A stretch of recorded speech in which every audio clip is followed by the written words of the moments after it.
Bismillahirrahmanirrahim. Assalamualaikum warahmatullahi wabarakatuh. Bertemu lagi kita dalam seri yang ke-8.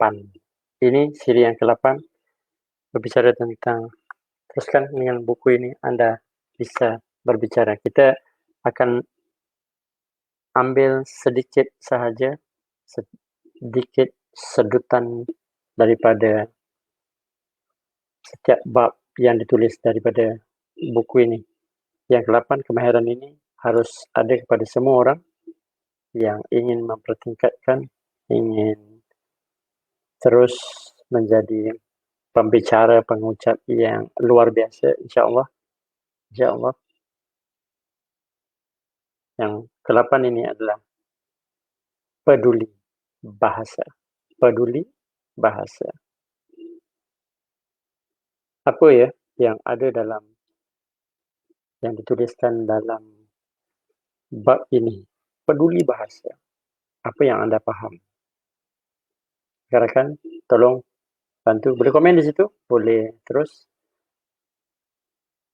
kongsikan live ini dengan rekan-rekan yang lain juga. Saya Muhammad Syahidul Rahman daripada Universiti Malaysia Terengganu yang sentiasa akan berkongsi tentang ilmu ini, karenanya saya percaya bahawa apabila dengan kita berkongsi ini, kita mampu untuk meningkatkan kemahiran kita juga.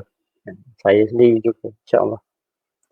Boleh, tuan-puan, kongsikan. Boleh komen di situ.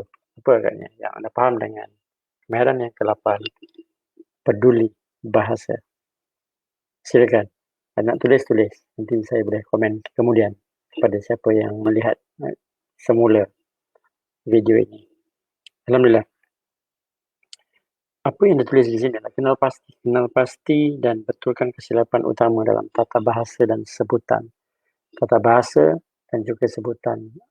Mungkin juga ada yang mengatakan bahawa tak penting sangat. Yang penting kita dapat sampaikan dengan begitu yakin, kita berani sampaikan. Ada setengah pihak menyatakan bahawa pentingnya tata bahasa dan juga perkataan yang tepat itu, kerana terkadang orang yang mendengarnya ini yang sentiasa berada di hadapan kita ini, kita tak tahu ramai orang yang berbagai jenis orang kan, ada yang terpelajar, ada yang memang nak mengenal, ada yang macam-macam lah kan.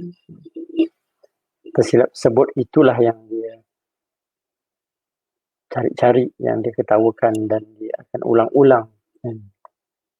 Contohnya, jadinya dalam bab ini dengan membetulkan hanya 20% daripada kesilapan, anda dapat meningkatkan tanggapan orang terhadap kemahiran tata bahasa dan sebutan anda sebanyak 80%. Ini Pareto.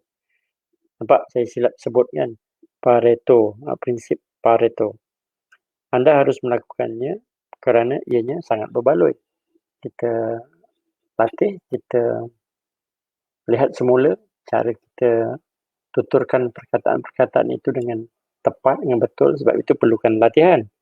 Dan sedarilah kesilapan sering anda buat. Saya buat kesilapan, anda buat kesilapan.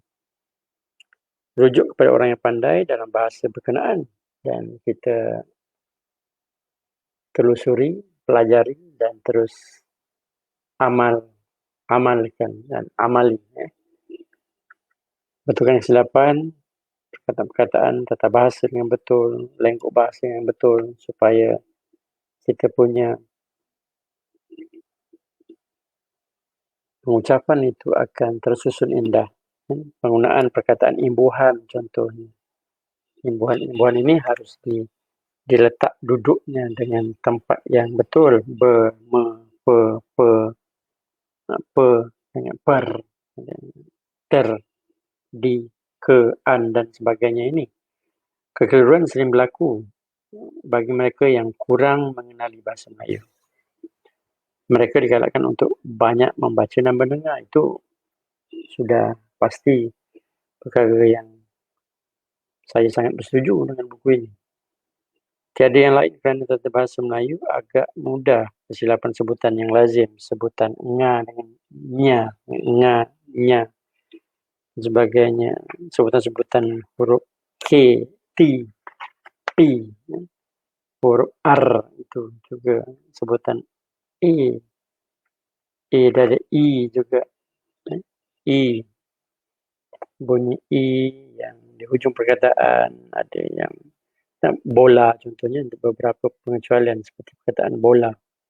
Ini merupakan sebutan Johor Riau dan ianya sebutan bahasa Malaysia piawai yang diiktiraf buat masa ini.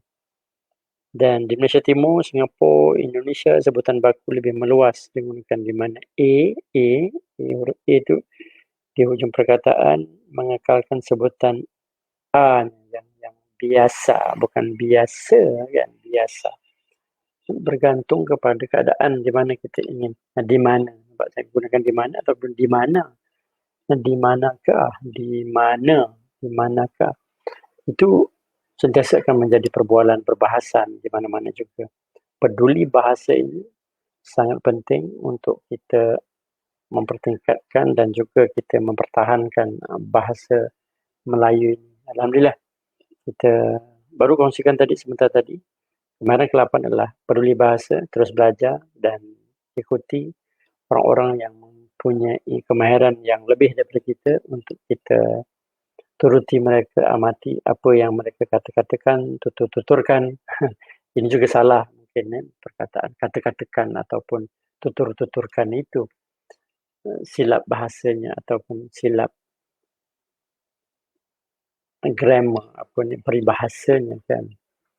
Boleh insya-Allah, dan kita terus latih. Doakan saya untuk terus berkongsi. Kita ada lagi 16 daripada buku ini.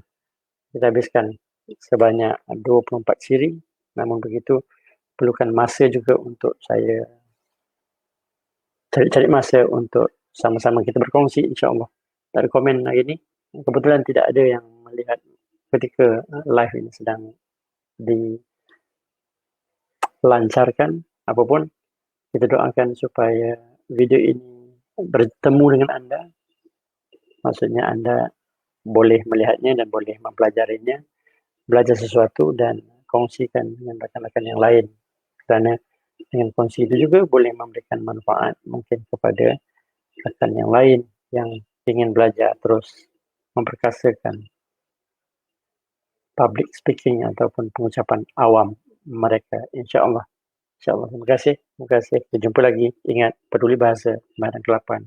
Peduli kita punya tata bahasa dan guna perkataan-perkataan yang sesuai dalam pengucapan kita, insya-Allah. Assalamualaikum warahmatullahi wabarakatuh.